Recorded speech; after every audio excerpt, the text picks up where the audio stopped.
Hey everybody, it's Jason Blaha here, and due to a lot of the pictures I've put up lately, I think quite a few people have asked, hey Jason, are you returning to some sort of ketogenic diet? And yeah, actually I have.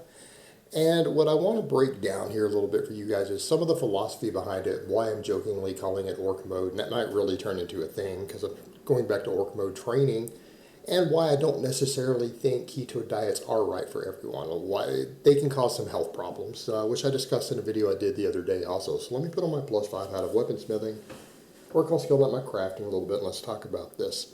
I'm actually not one of those people who would promote a keto diet to the general population. In fact, I'm going to go so far as to say if you do not have a large enough amount of muscle mass and a high enough energy turnover to be able to consume a pretty large amount of protein while staying in ketosis, you probably shouldn't do a ketogenic diet. And that's really kind of your solution to a lot of the health problems associated with it. And I'm talking about when you're not blasting a bunch of gear.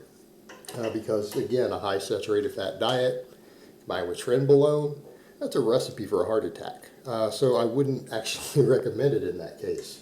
But as far as the general population goes, if you have to cut your protein down to 100 grams a day in order to stay in ketosis, you really have no business doing a ketogenic diet.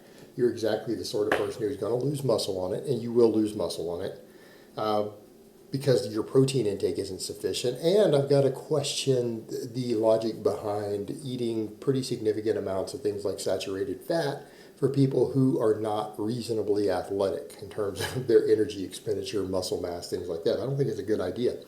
In fact, I don't think keto diets are particularly amazing for gaining muscle either. I think they have some issues for people who need to build their base. So if anything, I would say unless you're really obese and training really hard at the same time, novices really don't need this sort of diet. And they also don't need my orc mode training, so why would they follow the orc mode diet?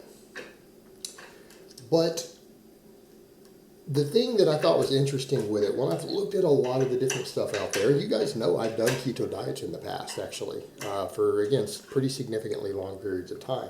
And in fact, if you guys recall how I looked when I had those pictures up of me at the haunted house, I had been running a ketogenic diet for a while, and a lot of people were like, wow, you look almost aesthetic there. Yeah, yeah, I almost did.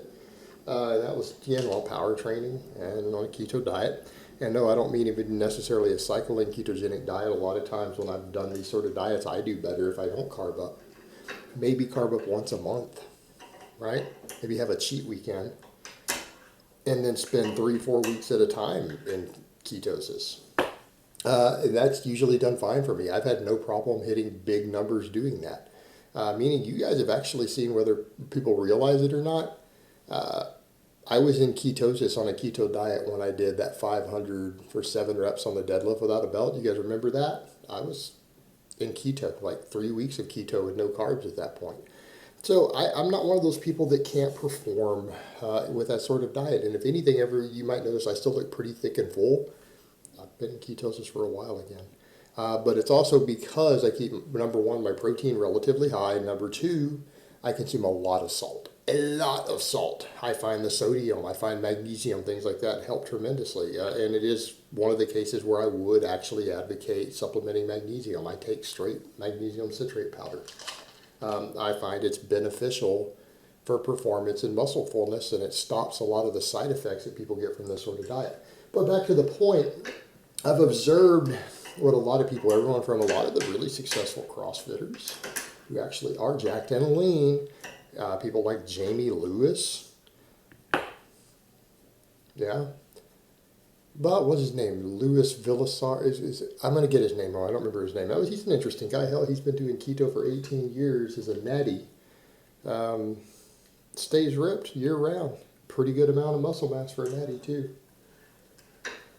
And I think he has a website called Keto Gains. And so what I thought about with a lot of it was, you know, I had the orc mode theme, and I've realized historically I've done well with keto, and I laugh when I would see World of Warcraft because you would see what the orcs eat. You see all these stews, all this cheese, all this pork, right? And I laughed at some of that, and I'm like, man, that's like a vegan, and for a lot of religious groups, that's a nightmare for them. And then it occurred to me, isn't that a lot of why we have disordered eating? And I don't mean restrictive foods, because we could argue that again, a diet that doesn't let you eat a banana, you know, your keto diet, They'll let you eat a banana. What? That's restrictive. That's extremely restrictive. But any diet where you manage your caloric intake and you manage your body fat effectively is going to be restrictive in some manner, right? For most people, there's going to have to be some restrictions in place. But what bothers me when we start looking at the serious eating disorders, when people start coming up with orthorexia, it's rooted in morality. This concept, and this creates disordered eating, this concept that there's a moral connection between your food, right? Instead of thinking like an orc or a predator or anything else, that food is energy, food is sustenance, food is life, people equate food with death, right? And you see the whole vegan mentality, and it's a weak mentality. And here's the point I would make. If we want to be truly physically strong and fit, we can't have a weak mentality. And that is a weak as hell mentality. Or that you have a mandate that your God doesn't want you to eat nutritious foods that can be amazingly nutritious. You've got a religious restriction. I think the whole concept of orc eating breaks those concepts. Because I see that's like, man, they eat a lot of pork and cheese together. How many religions out there would be horrified, right? But then you look at it, pork has an amazing amino acid profile. Dairy, we know, is insanely anabolic.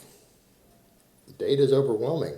And when you really start looking at the salts and everything involved, hell, bacon and cheese together work really, really well for a high energy turnover athlete. Right? That combination works great. You got a lot of different salts there, and you have all your electrolytes. You've got all the calcium combined with all of that magnesium and sodium. Right? That's a winning combination, and it breaks a lot of taboos. Breaks a lot of taboos. It removes this concept of I'm a bad person for eating a certain food. You have to get rid of that concept. You've got to learn to think of food as fuel. And we need to respect the fact of where our food comes from. So you start looking at a lot of these, man, they eat a lot of bone-in meat. There's bones in that meat. You know it's from an animal. Very primal.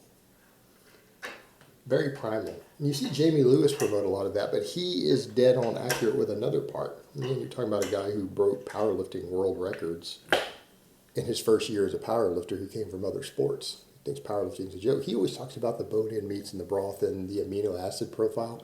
We start looking at the fatty acids in bones and in bone broth and in stews that you cook bone-in meat. When you look at that stuff, the amount of extra omega-3 fats, you know what? There's a lot of researchers out there who think that's responsible for our cognitive and brain development. It's eating bone marrow, cooking with bone marrow. Talking about extremely nutritious food, and you start talking about, again, filling nutritious foods where you have cook your vegetables in there, because that's the other thing too. When you look at any of these diets, all these completely cooked food diets heavy in meat, you have perfect nutrient absorption. Almost nothing goes to waste. All right, and if you're a serious athlete, and again, we could argue about the carbs themselves and glycogen stores being its own set of issues, but I think that can be offset with the other factors, is that you have diets that allow for very, very little waste. Everything gets absorbed, particularly when you start cooking your vegetables.